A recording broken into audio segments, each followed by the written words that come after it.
I used to imagine my 75th birthday surrounded by family, laughter echoing off the walls my wife and I built together. Instead, I stood at the far end of a long dining table, holding a paper plate of dry sheet cake, waiting for someone to notice. Brandon raised his glass. "To the man who gave me life and a house," he joked. Everyone laughed, everyone but me. There were no candles, no speech, no seat at the head of the table, just Brandon, his wife Tessa, and a cluster of their friends I barely recognized, all sipping wine like they'd forgotten whose name was on the deed beneath their feet. I cleared my throat, lifted my glass. "If I may." Brandon waved me off. "Relax, Dad, don't expect a dime, it's not that kind of party." Laughter again, louder this time. My hand trembled slightly as I set the glass back down. I caught Tessa smirking into her phone. I looked for Lily, my granddaughter, but she wasn't there. "Too busy with friends," Brandon had said earlier. "Teenagers don't do birthdays for old people." I forced a smile and nodded like it didn't matter, but something cracked inside. Not anger, just a deep, spreading stillness. My wife would have made sure there were candles. She would have baked the cake herself. She would have made a speech that ended with, "We don't measure a man by his age, but by how much he's loved." God, I missed her. That night after the guests left and the house grew quiet, I climbed the stairs slowly. My knees ached. My chest felt heavier than it should have. I stopped at the door to the office. I hadn't gone in there since the funeral. The room smelled like old paper and cedar. Her scarf still hung from the chair. I sat down, turned on the desk lamp and pulled open the drawer. The file folder was still there, exactly where we left it. Living Trust finalized. I flipped through the pages, her signature beside mine, our wishes clear, not just for Brandon but for Rachel, my niece, and for the community center and the cabin. All of it ours, until Brandon made it his. I closed the folder and stared at the lamp's warm light pooling on the desk. Something stirred beneath my ribs, not fury, not revenge. Just resolve. If anyone's listening, don't make the mistake I did. Don't hand over your legacy before you're sure they know what it means. I sat there in the silence, the weight of paper heavy in my lap. The party had ended. But my story hadn't. And neither had my power. Brandon always spoke about the trust like it was already in his pocket. "Come on, Dad," he used to joke. "It's all gonna be mine anyway." He said it at dinners, at barbecues, even in front of his mother before the cancer took her. She'd always smile tightly and change the subject. I should have paid more attention to that. After the funeral, he became bold. Tessa even bolder. "Have you thought about selling the lake cabin?" she asked one afternoon, sitting cross-legged on my living room couch like she already lived there. "It's just sitting there, and we could really maximize the return before summer." I looked at her. "That cabin has been in our family for 2 generations.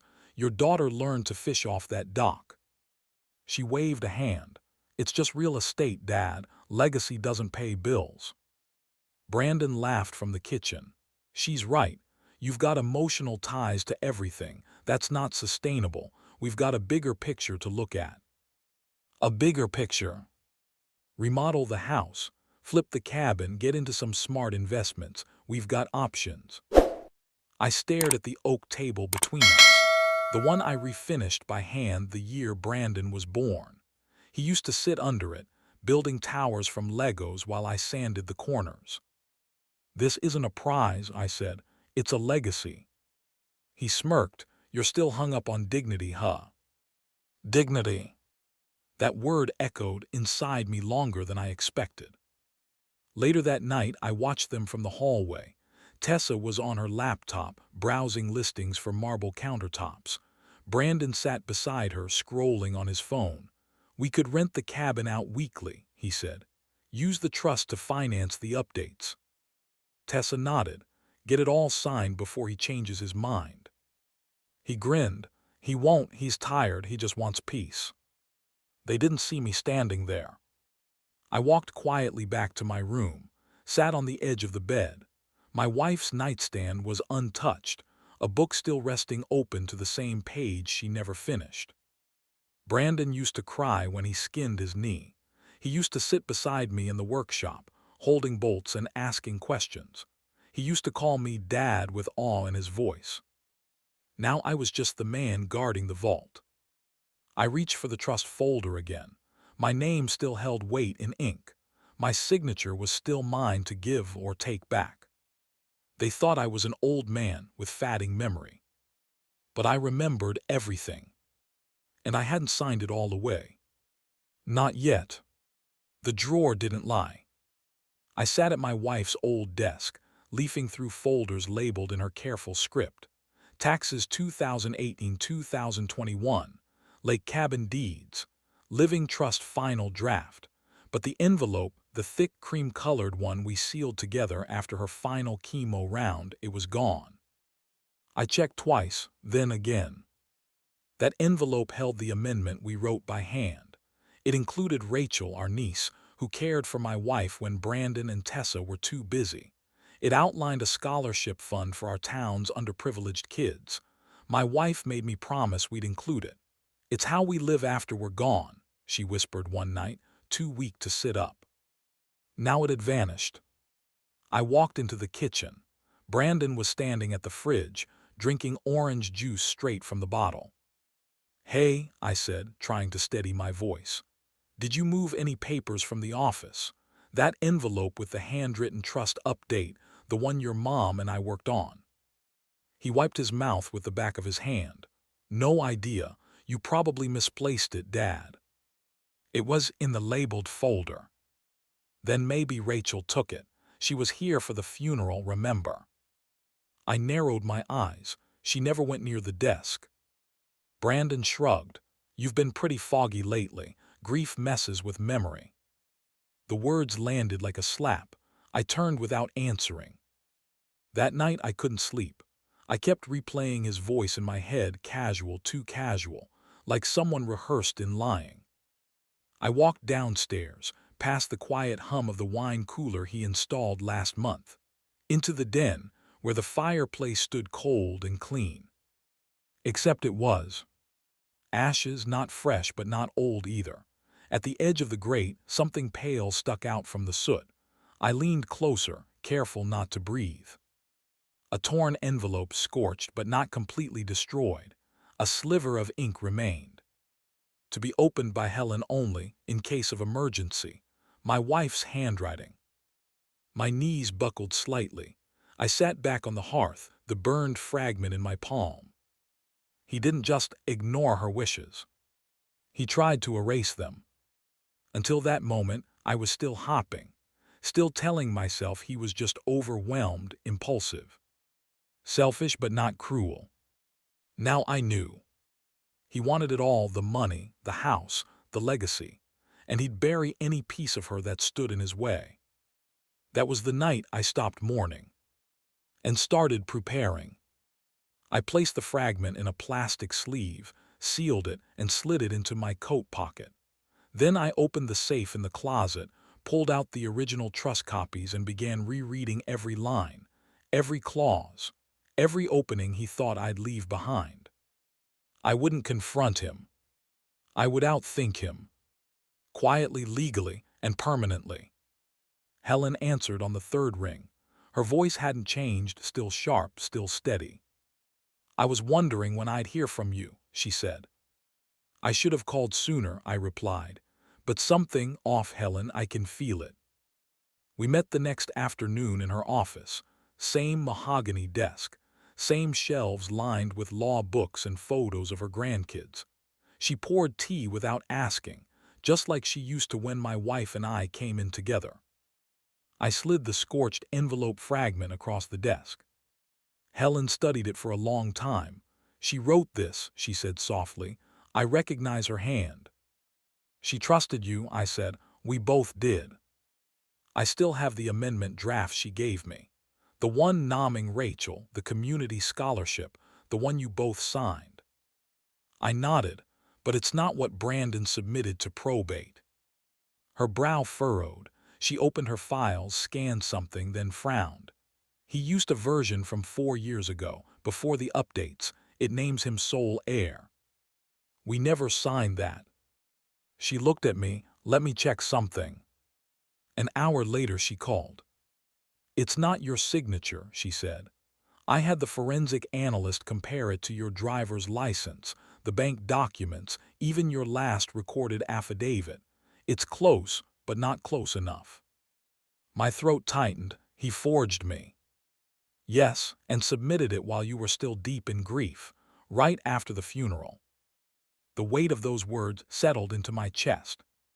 So what happens now? Helen didn't flinch. You still have full authority. You're alive. The trust is revocable.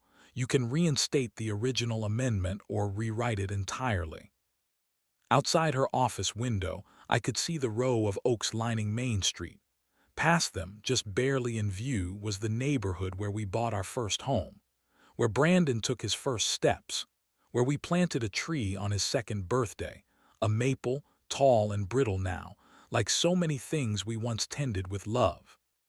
Helen waited. She always gave room for silence. I want to change it, I said. Are you sure? I turned back to her, jaw set.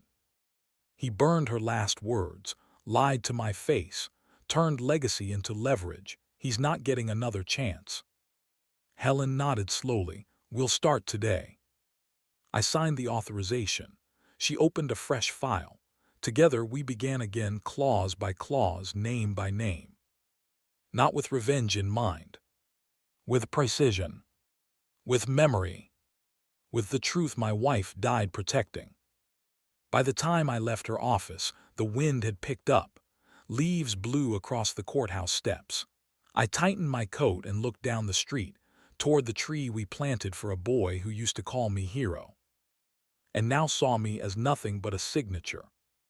I lit the candles myself. 3 tall ones down the center of the table, like we used to do on Sundays when we still felt like a family. The good plates were set, real linen napkins. I even uncorked the bottle of red Brandon brought over last Thanksgiving and never touched. Wow, Tessa said as they walked in, you really went all out. Brandon clapped me on the shoulder. What's the occasion, Dad? Call it a make-up meal, I said. I figure we could reset a bit. I've been distant, you've been ambitious. He laughed. Well, no one wants drama in the golden years. We sat.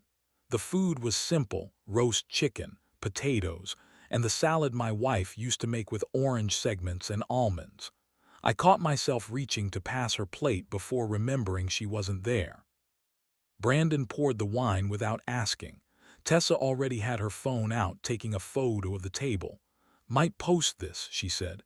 Caption, the calm before the legacy. I didn't respond. Halfway through the meal, Brandon leaned back in his chair, swirling his glass. So, he said, what made you change your mind? I kept my voice even. Change my mind about what?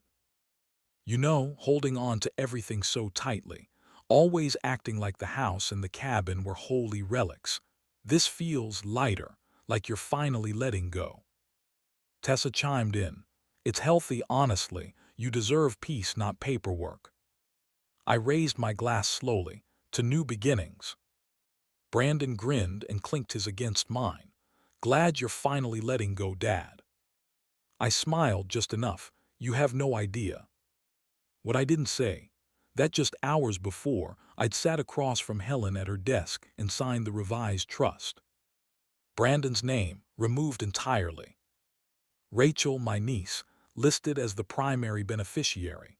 She stayed by my wife's side in hospice, holding her hand while Brandon planned stock trades from his phone. I added a clause to convert the house into a transitional home for veterans after my passing. My service may have been decades ago, but the debt I owe to those men never faded. Helen filed everything by noon, legally binding, sealed, done. Now I sat across from the man who once cried when he lost his toy soldier in the backyard. The same backyard he now hoped to list on a real estate app. As Brandon reached for another pour, I clicked the small voice recorder in my pocket. Just one button. Glad you're finally letting go, Dad, he said again, glass raised, eyes glazed. A timestamp of entitlement, a souvenir. Later, after they left, Tessa tipsy and Brandon grinning like a man standing atop a throne he didn't realize had been hollowed out, I stood by the kitchen sink, rinsing plates by hand. I looked out the window. The candles were still burning, and I felt for the first time in months completely in control. Helen placed the phone on speaker and folded her hands. "He's expecting the call," she said. I nodded and stared out the window. The sky was pale gray, the kind my wife used to call decision weather. It made everything feel exposed. Brandon answered on the third ring. "Yeah." Helen kept her tone level. "Brandon, I'm calling regarding the amended trust filings." He laughed. "About time. I've got a buyer interested in the lake property, just waiting on your green light." "There's been a change," she said. Silence. "Then what kind of change?" "Your father has executed a revised trust. The previous version you submitted has been legally nullified." Another pause. I could hear the edge sharpening in his voice. "What do you mean, nullified? I submitted the trust Mom and Dad signed." "No," Helen said calmly. "You submitted a version dated before the final amendment. It was missing key provisions and had your father's signature forged." "That's a lie." "I had it verified by 2 forensic analysts," Helen replied. "Your father never signed that version. Submitting falsified documents to probate court is a criminal offense." His voice rose like a storm cresting. "He's old, he doesn't know what he's doing. This isn't real, he's being manipulated. I'll sue both of you. This won't hold up in court." Helen didn't flinch. "Your father has passed a full-capacity medical evaluation. Twice. He remains the legal grantor of the trust, and he has every right to reassign its contents." "You're ruining my life," he snapped. "I've already made plans. Do you know how much I've put into this house?" I spoke for the first time. "Not as much as your mother did, not even close." He went quiet. I imagined his jaw clenched, eyes darting, already calculating his next angle. "You're making a mistake," he finally said. "I'm your son." I didn't raise my voice, and that used to mean something. The line went dead. Helen looked over at me. "I can file for an injunction if he tries anything rash." I shook my head. "Let him throw his tantrum. We'll stay quiet and lawful." I wasn't shaking. I wasn't angry. I just sat there, letting the silence settle like dust after a door slams. I didn't want revenge. I didn't want his suffering. I wanted the truth restored. But when dishonesty tries to inherit your legacy, you give the truth a lawyer. I stood and reached for my coat. Outside, the wind had picked up, pushing the leaves across the courthouse steps like scattered pages. Helen walked me to the door. "Next step?" she asked. "Next step," I said, "is nothing." She raised an eyebrow. I gave her the faintest smile. "He'll come undone all by himself." The envelope sat unopened on my kitchen counter. The check was inside, the first of several. Not for Brandon, not for Tessa, but for Rachel, my niece. The one who held my wife's hand through hospice, who changed her IVs when the nurse was late, who wiped her tears in silence and never once asked for anything. I called her before the courier arrived. "Uncle," she answered, cautious. "I need to tell you something," I said. There was a pause, then a shaky breath. "Is it bad?" "No," I said softly. "It's overdue." When she opened the envelope, I heard her gasp, then silence, then a sob. "I thought you forgot about me," she whispered. "I thought, after the funeral, I didn't hear anything so." "I never forgot," I said. "I was grieving and blind." She cried so quietly it almost broke me. "This is too much," she said. "I don't deserve this." "You do, every cent. Your name should have been there from the start." She didn't say thank you. She didn't need to.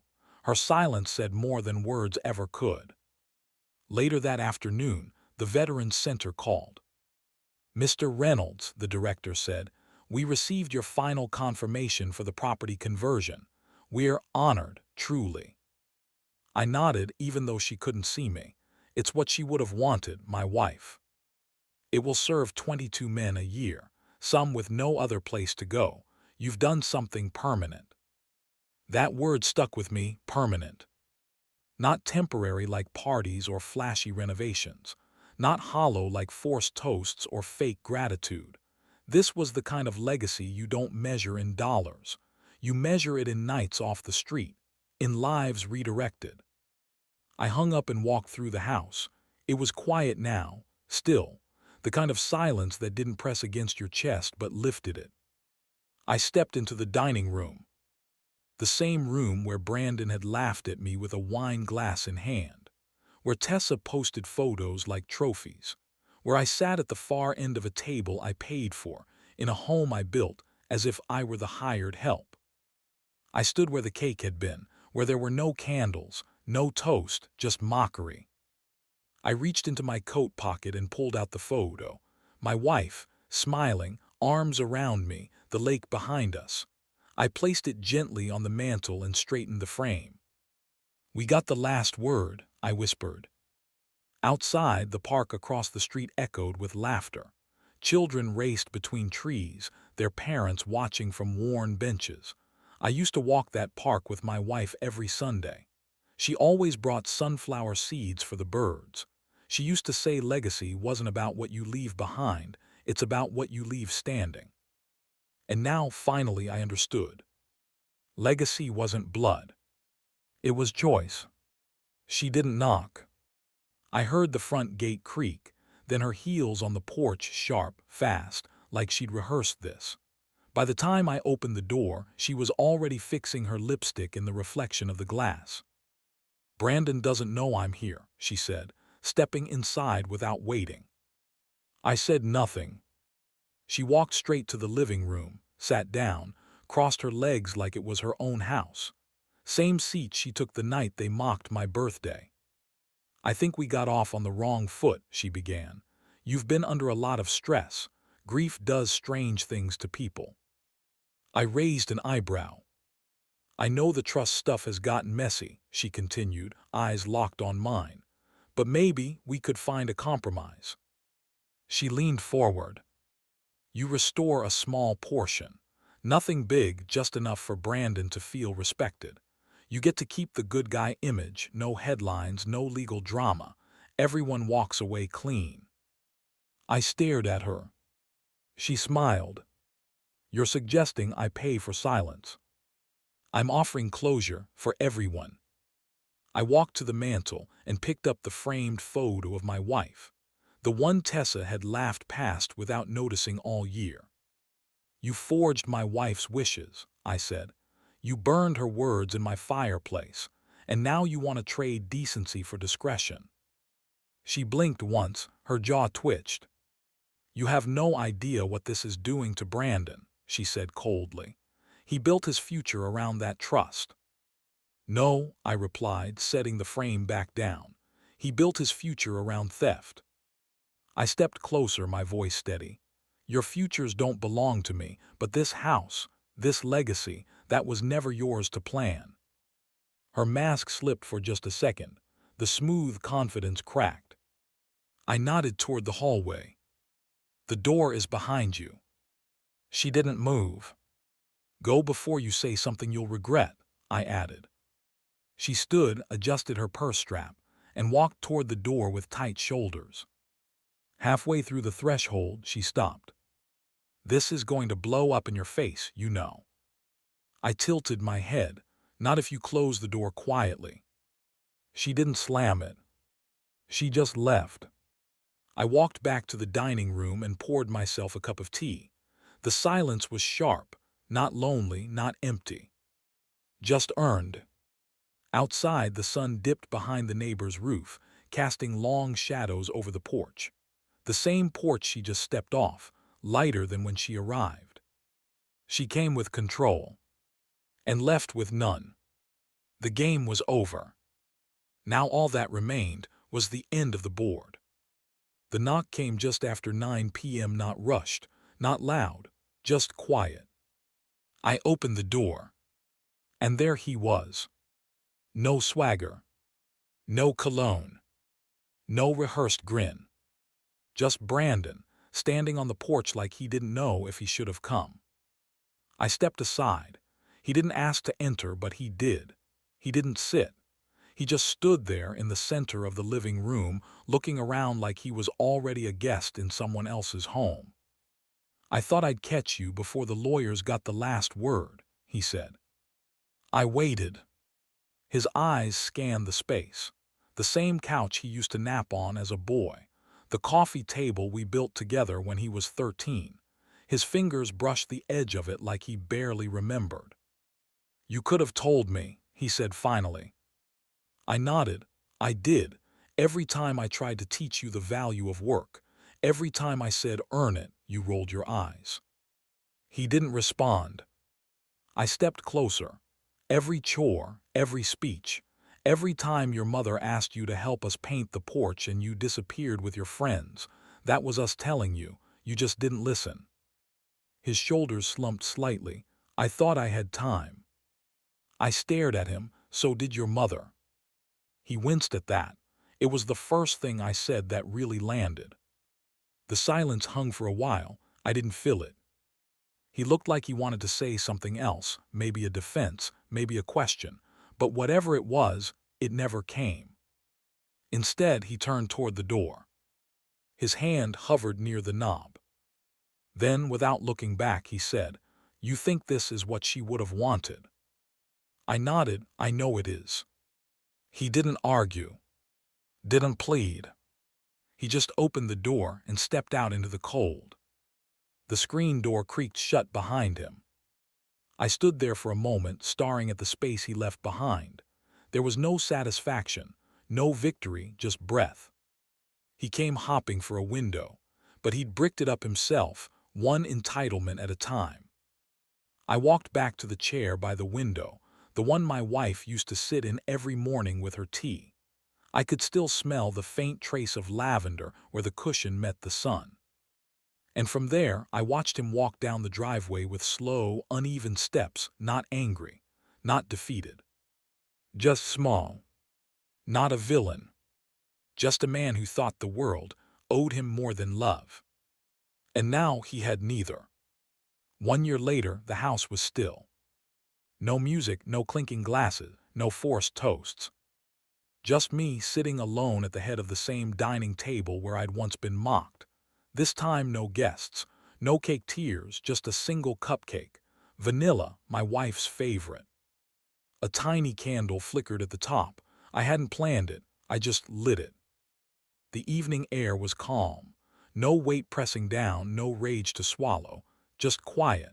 The kind that sits beside you instead of inside you. I opened the envelope resting beside my plate. The Veterans Center had written a thank you letter, neat, typed, formal. But one line stood out. "The new recreation hall will be named after your wife, Margaret Reynolds Community Wing." I read it twice, then again. She would have cried, not loudly, just the kind that made her grip my hand tighter under the table. She believed in quiet dignity, in doing right without fanfare. I looked around the room. The photo of her on the mantel caught the candlelight, the one with her laughing by the lake, wind in her hair, eyes squinting from joy. "Happy birthday," I murmured, not sure if I meant it for her or for me. My phone buzzed once, a text from Rachel. "Uncle, the kids loved their new books. First day of tutoring went great. I'm using part of the inheritance to buy more for next month.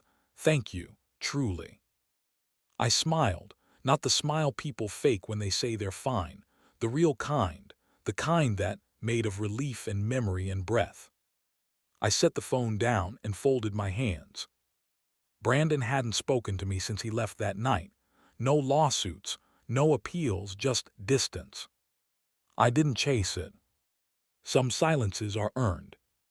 I looked back at the candle, its flame wavered slightly, then steadied, like I had flickered, burned low, nearly out. But not gone. I closed my eyes. I imagined her laugh echoing down the hallway, her hand finding mine at the movies, her voice humming softly in the kitchen on Sunday mornings. I didn't hear it the way I used to, but I felt it, like sun through closed eyelids. And I realized something. I wasn't alone. Not in the ways that mattered. Not in the decisions I made. Not in the legacy we reclaimed. I leaned forward and blew out the candle. Not for a wish. Just for closure.